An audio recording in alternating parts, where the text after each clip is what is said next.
Hello everyone, welcome back to my channel. Today's video is about the Nutcracker and the Mouse King by E.T.A. Hoffmann.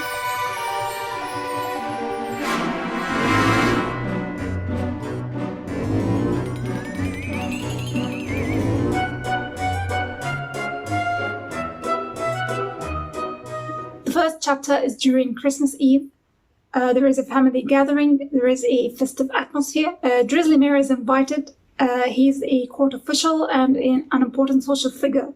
He's also the godfather of Fritz and Marie. Fritz and Marie are brother and sister, and both children are excited about the Christmas present, especially about the ones they were going to get from their godfather. Their godfather is also a genius who works with clocks and makes mechanical dolls and all sorts of moving toys. Fritz doesn't like his toys very much because the children are not allowed to touch them. The toys are usually kept in a glass cabinet.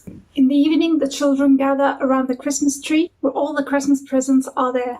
Among the Christmas presents, Marie spots a Nutcracker doll. It's a wooden soldier with big teeth, and they describe it as ugly, but Marie likes it. But her brother breaks it as he plays with it, and Marie gets upset and decides to take care of it.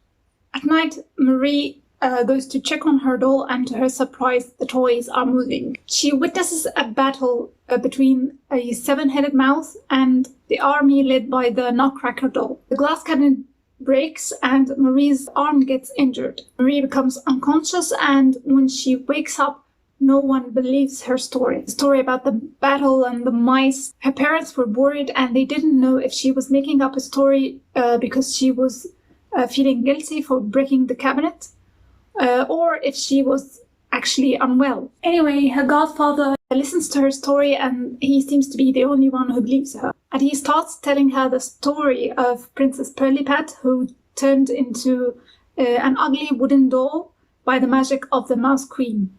And he tells her all about how the king sent him with an astrologer to search for a cure for his daughter. And the counter magic involves a young man who almost works as a nutcracker. I don't want to spoil the whole story for you because, as you see, it's a very short read. But overall, this story turned out to be very different from the Ballet by Tchaikovsky. It's definitely not as festive. That was a bit of a surprise for me because I was planning to make this video about it during Christmas, because this is the season usually related to the famous Nutcracker ballet. But you can definitely read this novella any time of the year. The first few pages are the only part that actually has a Christmas vibe. The book feels more like a whimsical, dark fairy tale, which is good, but not what I was expecting, especially because this story is commonly known as a children's book. But after reading the story for the first time as an adult, I don't think I would have enjoyed it as a child, and I actually don't recommend it for children. It's basically a flashback that tells the sad story of the prince and how he became a Nutcracker doll in the first place. The idea behind the story is actually advanced, and this is mainly what makes the story more for an adult reader to read and contemplate. And now let's talk about the themes.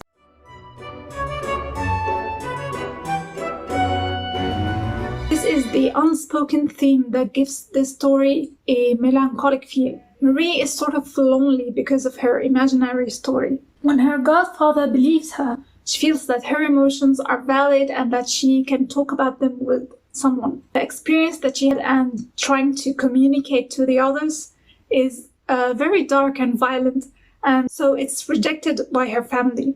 And that makes Marie in a position where she has to cope with her trauma alone. And when her godfather tries to support her in what she's going through, he tells her a story about a community where people face similar problems, but still in his stories Marie finds people who work together to get out of this problem. And this perhaps makes her wish that she had people who would support her as well.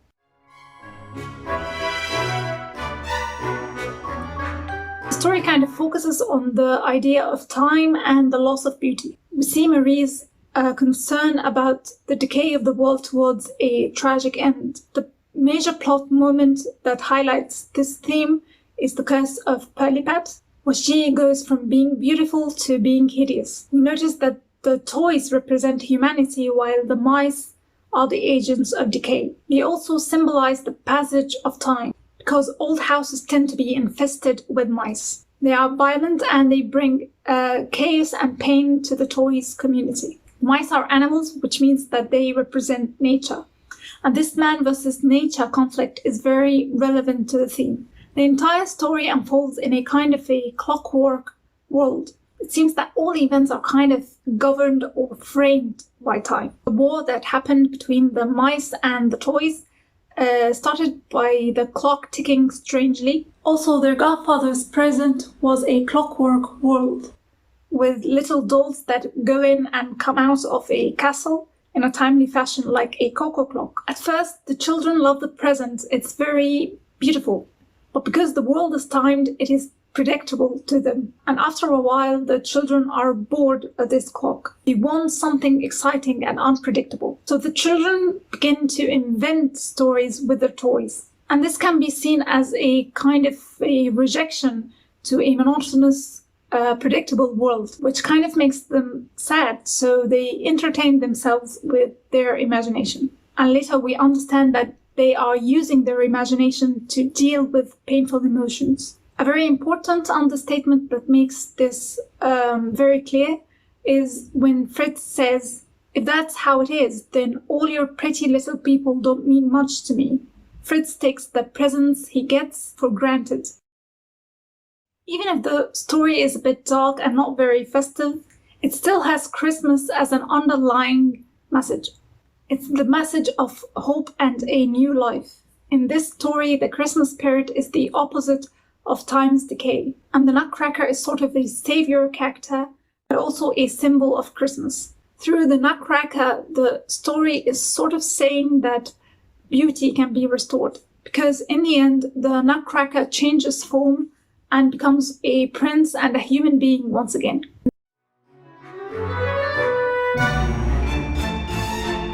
In this story, there is a vague line between imagination and reality. Marie's story seems real, but the next day when her mother discredits her story, we start to wonder if Marie is actually well, or if she was just dreaming and thought that her dream was real. When her godfather goes along with her story, her parents become furious because they don't want their daughter to get attached to an unrealistic world. But it seemed that her godfather had a point in telling her this story. Because for some people like Marie, when they see the real world through the lens of a story, the real world starts to make more sense.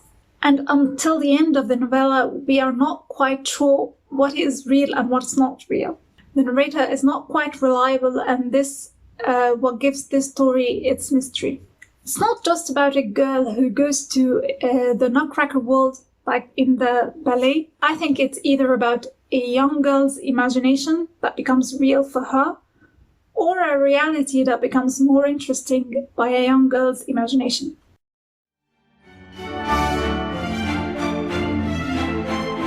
The story is written from a third-person point of view. It's told by an omniscient narrator. The narrator's tone is slow and the mood is mysterious. This story was first written by E.T.A. Hoffmann, a German author of fantasy and gothic horror, also a composer and a music critic. Then the story was adopted by Alexandre Dumas, the author of The Three Musketeers and The Count of Monte Cristo, and it was given the title The Story of a Nutcracker. This was the story that was later turned into the ballet, where Hoffmann's story and Dumas' adaptation were simplified into the two acts of the Nutcracker ballet. So I'm curious, which version of the story did you read? I'm sure there's more than one version of the story, and there's especially more versions that make the story more appealing for children. I hope this video was entertaining. Thank you so much for watching. I will leave a link in the description box with the website that was the source that helped me make this video. Don't forget to like and subscribe, and see you in the next video.